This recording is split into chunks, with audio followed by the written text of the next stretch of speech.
আসসালামু আলাইকুম বন্ধুরা। অনেক সময় দেখা যায় আমাদের পাসপোর্ট নাম্বার থাকে কিন্তু ডেলিভারি স্লিপ আমরা খুঁজে বের করতে পারি না। এর জন্য প্রথমে আপনাকে যে কোনো একটা ব্রাউজারে যেতে হবে, ওখানে গিয়ে লিখতে হবে বাংলাদেশ হাই কমিশনের পাসপোর্ট ডেলিভারি চেক। আমি যেখানটা দেখাচ্ছি এরকমভাবেই লিখতে হবে। এটা লিখে আপনি সার্চ করবেন।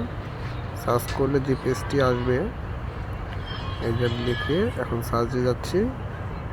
দেখেন প্রথমে যে আসছে ডেলিভারি স্লিপ নম্বর, এইখানটাতে আপনি চেক করবেন, এখানটাতে চাপ দিবেন। চাপ দেওয়ার পরে যে পেজটি আসবে সেই পেজে আপনাকে দেখবেন এখানে দেখাচ্ছে যে পাসপোর্ট নাম্বার। এখানে পাসপোর্ট নাম্বার দিবেন। আমি পাসপোর্ট নাম্বারটা দিচ্ছি আমি আপনাদেরকে সম্পূর্ণ এ টু জেড দেখাচ্ছি। আশা করি আপনারা সকলেরই বুঝতে খুব সুবিধা হবে। আমি আমার পাসপোর্ট নাম্বারটা দিচ্ছি। পাসপোর্ট নাম্বারটা দেওয়ার পরে এখানে সার্চ করবেন। এই দেখেন আমার ডেলিভারি স্লিপটা এসে পড়ছে। কয় তারিখ? 24/11/2025 ডেট দিছে। এই তারিখে আমাদের ডেলিভারি স্লিপটা দিছে।